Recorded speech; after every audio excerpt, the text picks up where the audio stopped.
大家好，我是唐浩，今天都好吗？川普上个周末下令奇袭委内瑞拉，把独裁者马杜罗带回美国受审。那整个过程不到3个小时，震惊了全世界，也让全球看见了美军实打实的整合作战能力。那这个消息让全世界爱好自由民主的人都感到振奋，但是也让中共震惊吓坏了。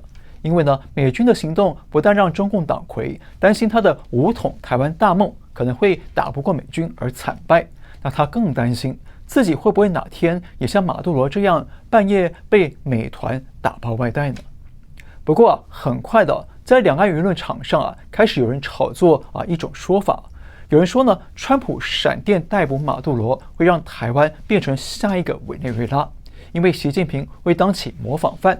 一方面呢是学美方这种闪电战斩首的方式来进军台湾抓捕赖清德，那另一方面呢是学川普那样不遵守国际法进军其他国家的领土。那这个说法听起来是很迷惑人但其实是帮中共洗地讨面子，维持中共威胁性的骗术先讲国际法，请大家想想看中共有跟你讲过国际法吗？他们对内对外向来都是党的利益凌驾于法律，只有符合他们利益的时候呢，才跟你讲国际法。那如果国际法不符合他们的利益，就马上甩赖不认账。像2017年，中共就公开说中英联合声明是历史文件，不具现实意义。那说好的香港50年不变，不到一半就变卦了。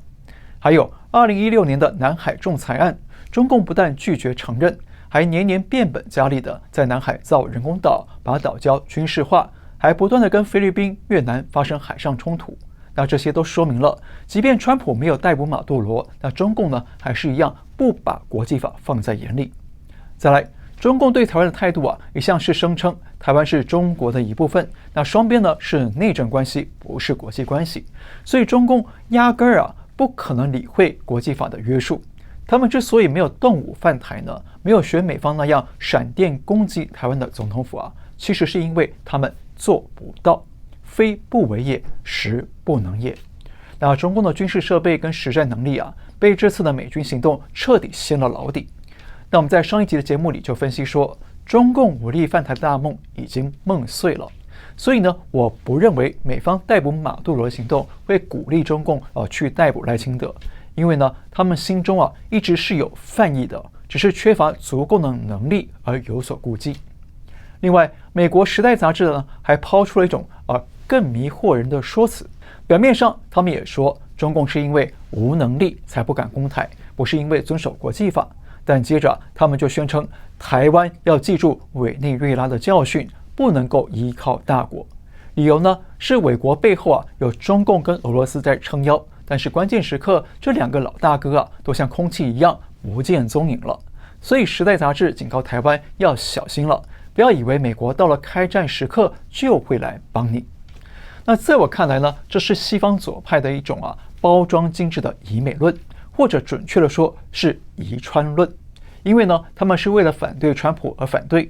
假设今天是拜登执政，你看他们还会这样说吗？肯定是不会的。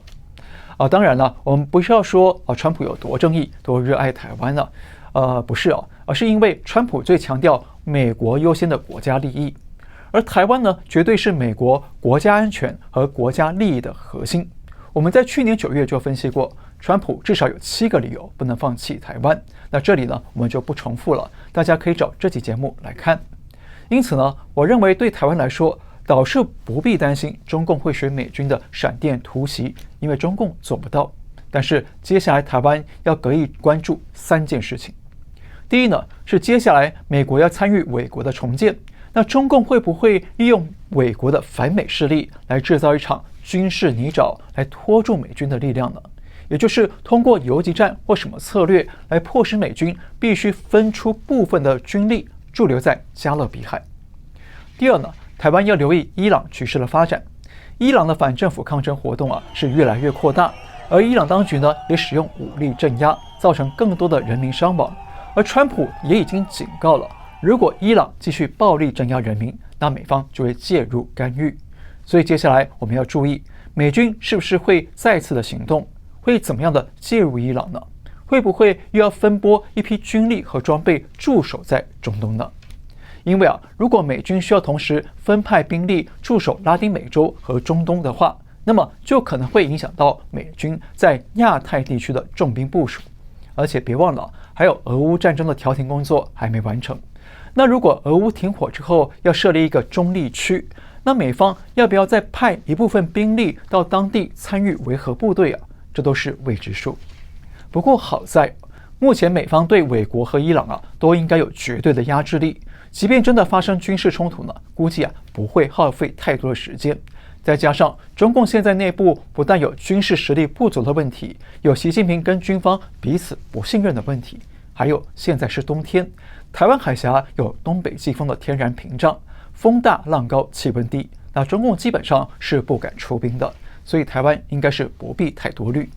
不过呢，台湾可能要格外防范第三件事，就是中共很可能会升级对台湾的网络攻击和第五纵队的攻击，也就是中共会加紧测试怎么样从台湾内部来攻破或者瘫痪台湾的能源、医疗和交通等基础设施，为中共将来犯台创造有利的条件。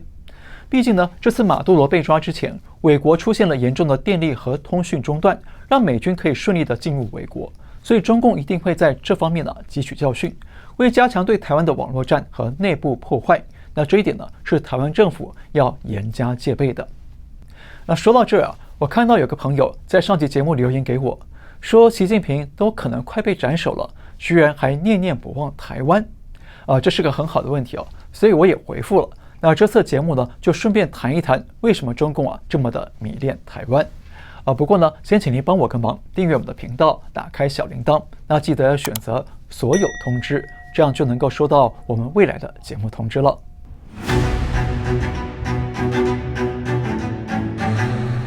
好，中共对台湾的执着几乎可以说是一种病态式迷恋，但是呢，却又同时有着病态式仇恨。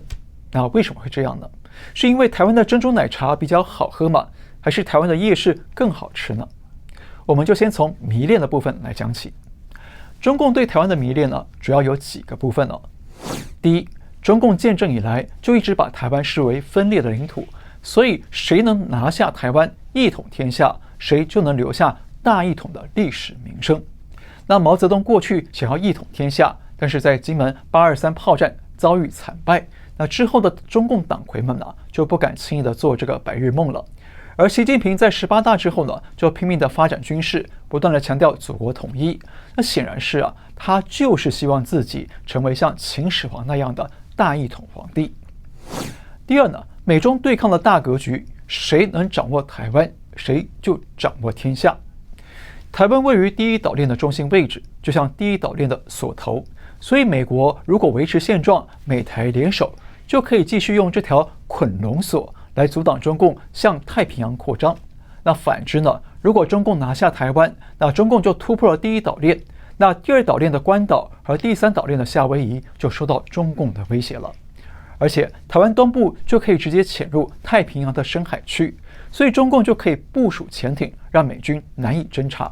那到时候潜艇的洲际弹道导弹就可以直接威胁到美国本土，那中共就可以逼着美国退出印太地区，在东亚称霸了。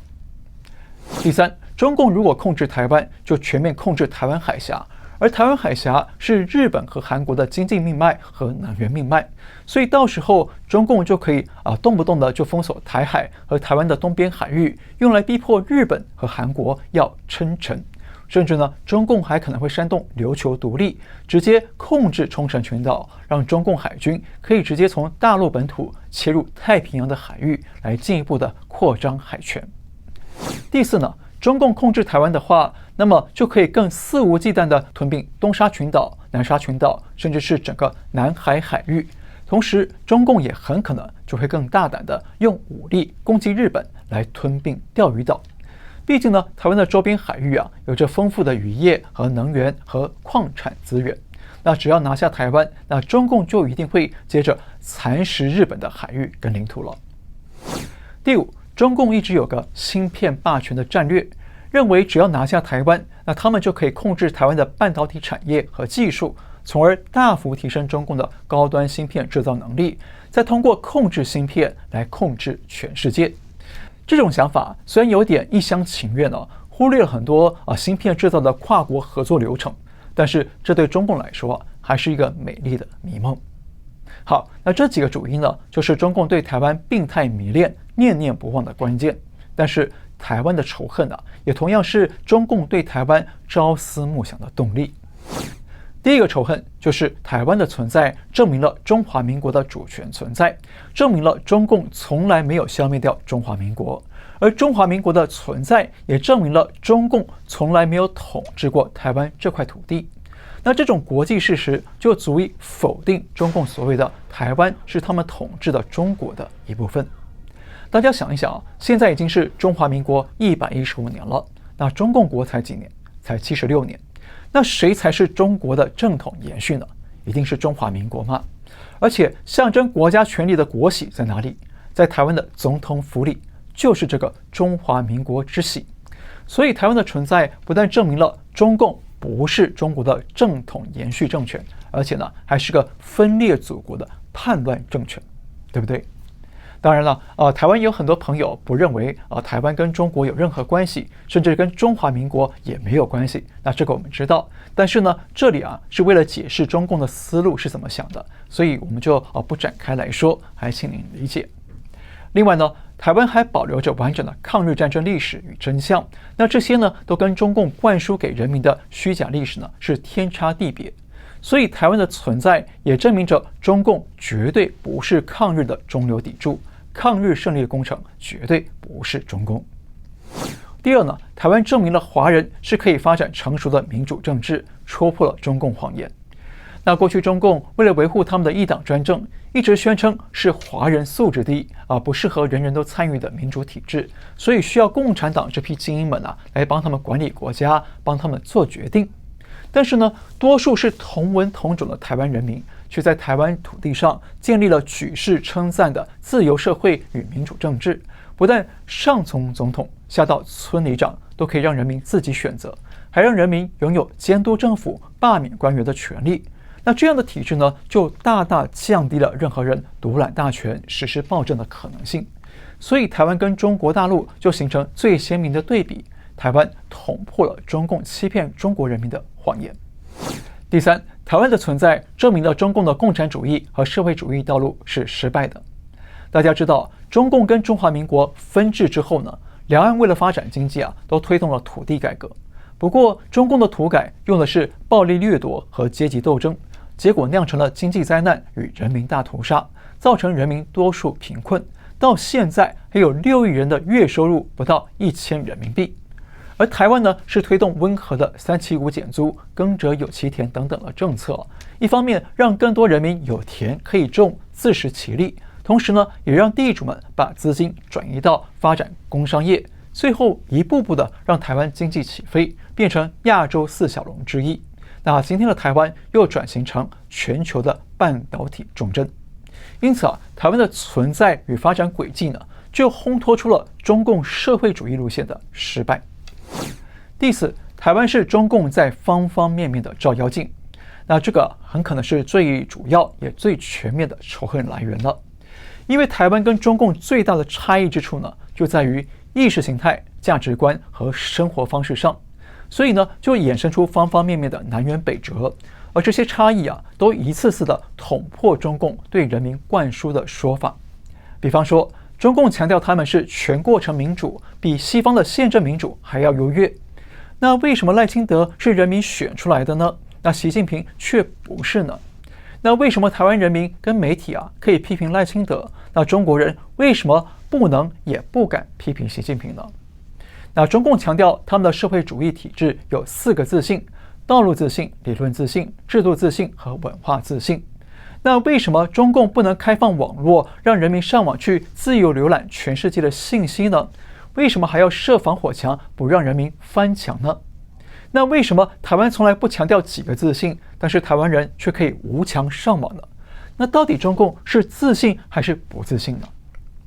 中共强调中国是世界最安全的国家，有7亿多个摄像头监视器，但是为什么中国父母都不敢让孩子自己上下学呢？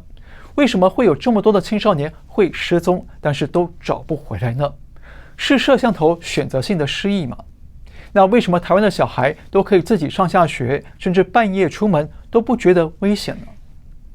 台湾要封杀小红书1年，国台办就批评是践踏民主、妨害自由。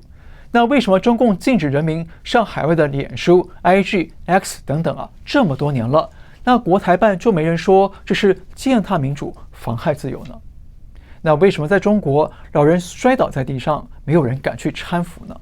而台湾一有人在路上跌倒，很多人都会去帮忙呢？那为什么中国有这么多的黑心食品，科技很活，但是台湾人民却吃得比较安全呢？这样的对比跟质疑还可以无限的罗列下去哦。简单说呢，台湾的民主与自由完全曝光了中共体制和社会主义的弱点与虚伪，所以呢，中共如芒在背，恨不得除之而后快。那这也是为什么中共对台湾如此执着、如此迷恋，却又如此憎恨的原因了。我们不要再做韭菜人矿了，民主台湾才会是华人的未来。天上放下棋子，跟我们走一趟。我只是说实话。好了，别闹了，跟我们走，大家要记住，来，走吧。我们不要再做韭菜人矿了，民主台湾才会是华人的未来。天上放下棋子，跟我们走一趟。我只是说实话。好了，别闹了，跟我们走，大家要记住，来，走吧。这个视频虽然是 AI 虚构的，但是我认为这很真切地反映出许多中国人民的心中向往。那希望有朝一日，中国人民能够摆脱共产党的桎梏，回到真正的自由中国。好，今天聊到这里，感谢您收看，我们下次再会。